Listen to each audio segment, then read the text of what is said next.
Good morning, friends, and welcome to the Biblical Perspective for February the 12th, 2022. It's a very special day, and we'll tell you why here in just a minute. Grab a good cup of coffee and let's find out what's going on in the world. We're going to go literally from Canada to Washington State, all the way back overseas to Iran, to Israel. So many things to pick up today.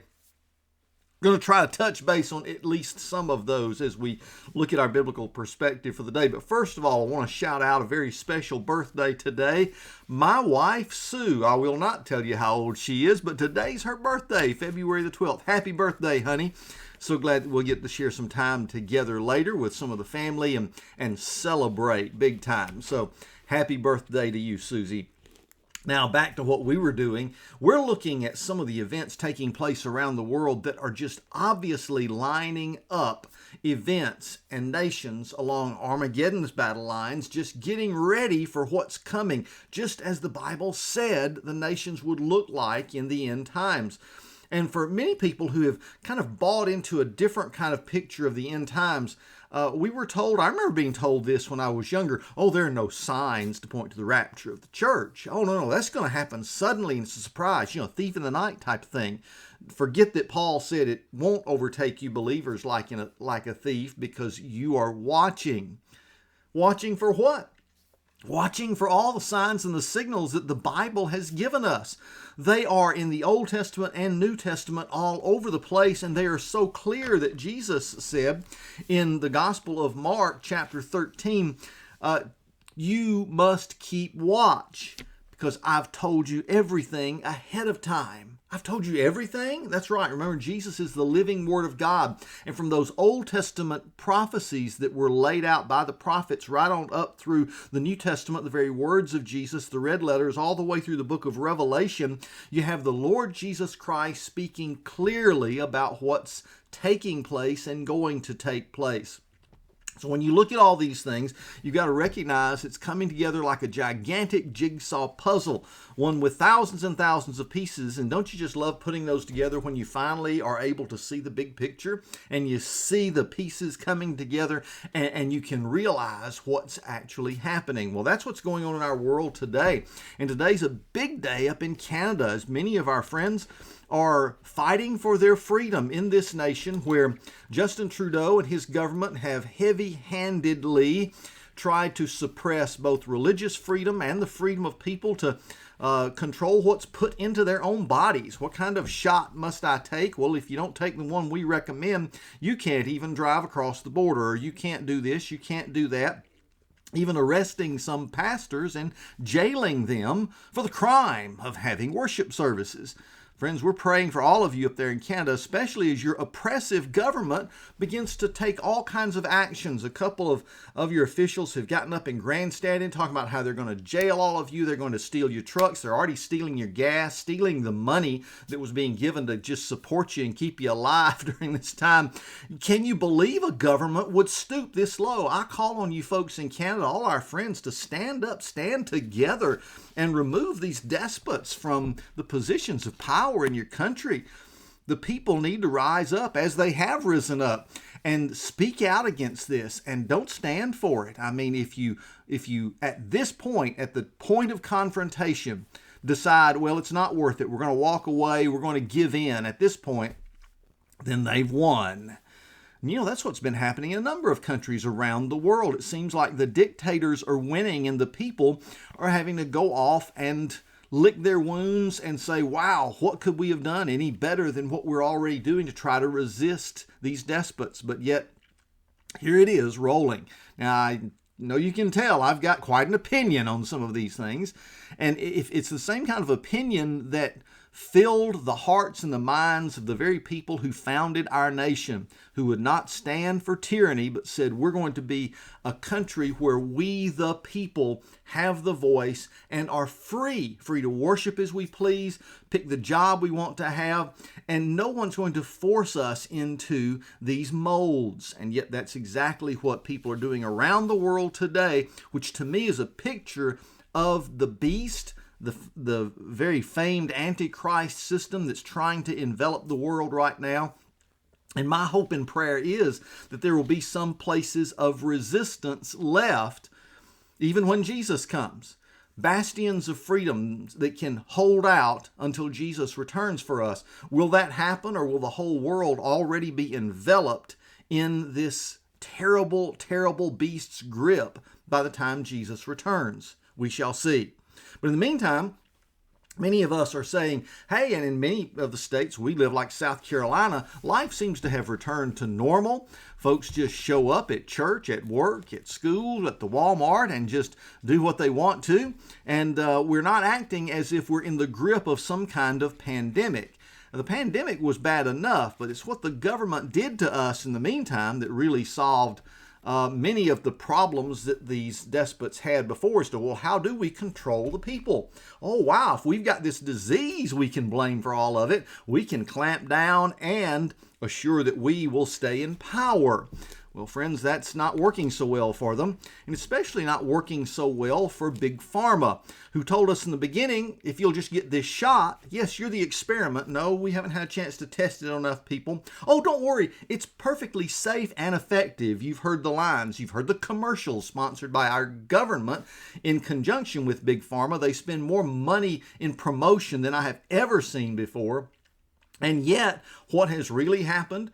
No, the first set of shots did not keep us from getting COVID. The second set of boosters didn't keep us from getting COVID. In some places, they're recommending a fourth booster, like in Israel, where they're now at record levels of COVID cases and hospitalizations. Well, the International Business Times has been careful to report quite often about different states in our union when their statistics come out as to what's actually happening. You won't hear this in the mainstream media because they won't talk to you about it. For example, in the state of Washington, more than 400 fully vaccinated Washington residents died of COVID-19 in 3 weeks, even as cases and hospitalizations across the state continue to decline. Now, these are the statistics released for the 8th through the 29th of January, where some 425 people died just in that state, fully vaccinated people who died of COVID-19. Now, you see this all across our country and all across the world. That vaccine that was supposed to save us from COVID-19 has not done so. And if you want to report some of the side effects of having taken it, good luck.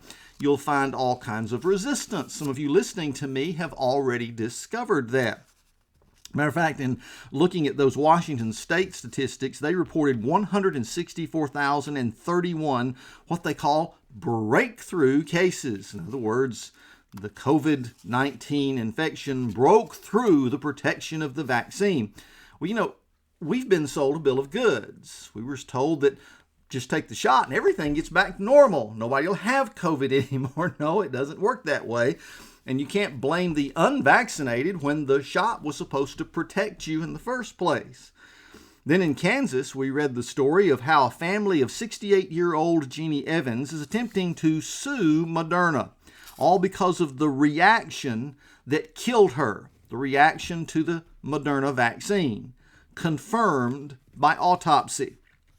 Good luck with that, because remember, to give these companies the incentive to produce these vaccines, we have written off their responsibility and said you can't really sue them. But you've got some folks, so many folks have been injured by some of these vaccines that now there are some real attempts to say, wait a minute, can't we sue you for libel, for lying about the whole thing, for not disclosing the right information? Isn't there some avenue through which we can sue you, because obviously we've been sold a bill of goods?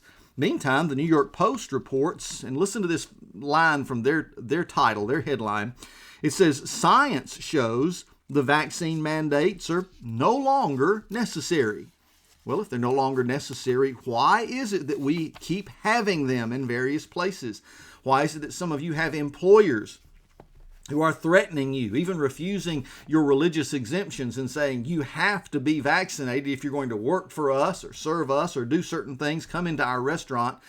When will the madness end? Well, it's a good question.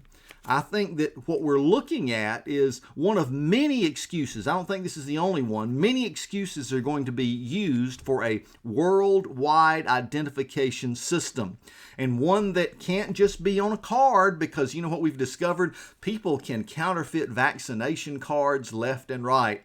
They are already putting it out there. It's already being used in a number of people, where a chip will be inserted into your body, under the skin of your hand, to demonstrate that you, as you pass that under a scanning machine, that you have received whatever shots are necessary, whatever passes are necessary, that you belong to the right political group, whatever they want to put on that chip, to make sure that you can function in the society that they believe is appropriate in that day. That's where we're heading, my friends, just as the Bible said we would.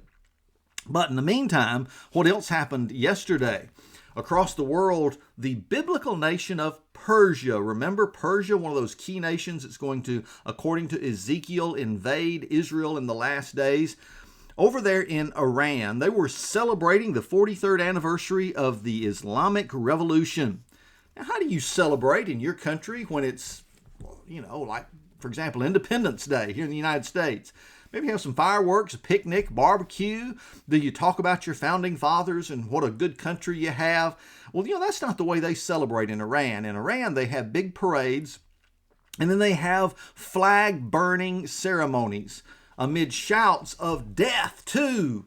And hang on, we've added a nation this year. Usually it's death to Israel, death to the United States, and this year, for all our friends in England, death to England, they were shouting as well. I don't know how you got in the mix. Usually it's only been the U.S. and Israel, but they're shouting death to you.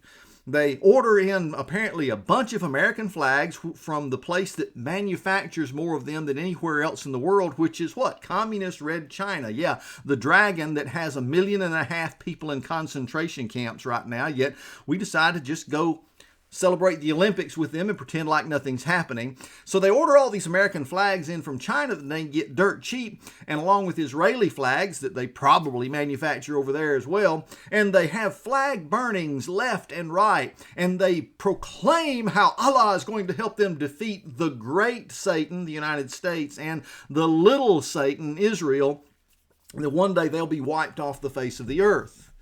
Well, what's the matter with these people? Didn't they know to celebrate? No, Ibrahim Raisi, the butcher of Tehran, who is now the president of Iran, the butcher of Tehran, Ibrahim Raisi, makes a speech yesterday and doesn't give one positive mention to the benevolent Biden, who has just removed all these sanctions so that they can have now free access to some $29 billion. Why would you want to let the greatest state sponsor of terror in the world have access to those kind of funds? Wasn't the whole idea by freezing those that President Trump did, keep them from, maximizing their whole terror idea?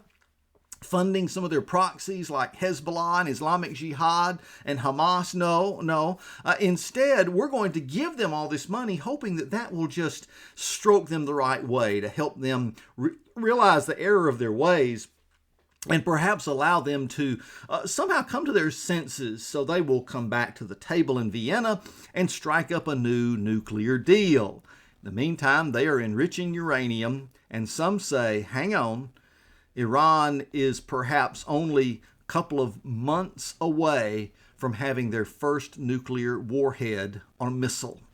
This is happening so rapidly, and what's going to happen? Well, I'll tell you, Israel is not going to allow that to come to finality, because they know that they are the target. And how many nuclear weapons would Iran need to explode over Israel to win that war and wipe them off the face of the earth? Folks, just one in the right place, and it's all over for this little nation the size of New Jersey. So friends, where are we going? We're lining up exactly as the Bible said we would in these last days. And Persia, at the head of that terrible beast that's coming after Israel, is going to one day pull the trigger on the invasion that Ezekiel talked about. In the meantime, we in America are just kind of twiddling our thumbs, with an administration that is so clueless that you can't find anything they're actually doing right. It seems like everything they touch falls apart. And here we are just kind of watching the other side of the world fall into greater and greater chaos. Right now, the Russia-Ukraine thing seems to be on everybody's mind. It's kind of at the forefront. And in the middle of all of that, yesterday, one of the Russian foreign ministers stood up and said, listen to this, Israel can no longer, she should stop these airstrikes into Syrian territory, which Russia, by the way, is controlling. They just did joint Air Force exercises, the Syrian Air Force and the Russian Air Force, in which they flew as far south as the Golan Heights in Israel. And they are beginning to say, look, I know for a while we put up with you attacking these terrorists inside of Syria, but this has got to stop. Now, what's so blatantly hypocritical about that statement is that there was not one mention of why Iran should stop sending their Revolutionary Guard troops into Syria to build more bases and to bring materials for war close to Israel. There was no mention of them supporting these terror proxies that they allow to exist in southern Syria, like Hezbollah. Not even a breath toward them and why they should stop what they're doing. So Israel is faced with Russia standing in their face saying, you must stop doing this, stop attacking these people inside of Syria because you're violating the borders of this sovereign nation. But yet, it's not Syria they're worried about. It's the continued funding of terror coming from Iran, biblical Persia, that's flying right into this southern part of Syria, right next door to Israel, as they already have literally hundreds of thousands of rockets pointed at Israel. We've seen from time to time they've tested the waters on how they can beat the Iron Dome system. But what's coming now is something that's brand new, and that's the PCMs, the new technology coming out of Iran of the precision-guided missiles. These PGMs are designed to focus on a particular target and get around as many of the defensive strategies as possible to attack its target. And they're trying to get these new rockets all around Israel to add to what's already there, getting ready for the big push when one day the books that are being used to teach the children in Iran that there is no nation of Israel that exists over there, that those can actually become true when Iran does the job that Allah wants them to do and wipes Israel off the face of the earth. Friends, you can't make this stuff up. It's happening right in front of our face. And there doesn't seem to be a voice from the United States of America to stand up against these radical forces that are pushing Israel into a corner and setting her up for this. So friends, each and every day we see more and more and more of these signs and signals coming to pass. And Jesus has some words for us today. I'll close with this. He talks about in Luke chapter 21 about the signs that will take place. I didn't even talk about the cosmological signs and what's been going on with our sun, some of these earthquakes, some of the coronal mass ejections and other things we're witnessing that seem to demonstrate we're heading toward, because of our weakening magnetic field, other issues that are going to be coming on the face of the earth. But Jesus said there are going to be these signs, and they'll be everywhere from the sun, the moon, the stars, and anguish on the earth among nations that are bewildered by what's taking place. Matter of fact, he says in verse 26 of Luke 21, people will even faint from fear and expectation of the things that are coming on the world. And as people begin to feel this fear, this desperation of looking around and saying, what can we do about this? In every single hemisphere and on every continent, there are issues taking place that seems like are out of our control. Governments can't seem to handle it. And eventually someone's going to light a match to this kindling and it's going to erupt in terrible worldwide flame. What in the world is going on? Well, whereas the world may be fainting for fear, you and I can look up with trust, because this is what Jesus said, verse 28, when these things begin to take place, stand up and lift up your heads, because your redemption is near. So friends, as you look at all the strange headlines in the world today, and some of which you can't even believe depending on the sources the headlines are coming from. As you look at all of this taking place, what's your reaction as a believer in Jesus Christ? It should be lift up your heads, because, folks, our redemption is near. Keep praying, keep sharing, give people the good news of the gospel while all this bad news is circulating, and one day we'll see Jesus come. He'll straighten out this mess we've made of his world. Even so, Lord Jesus, come. God bless you. I'll see you tomorrow with a message from First Baptist Church here in Winnsboro, South Carolina, and each and every day as we wake up in the Word.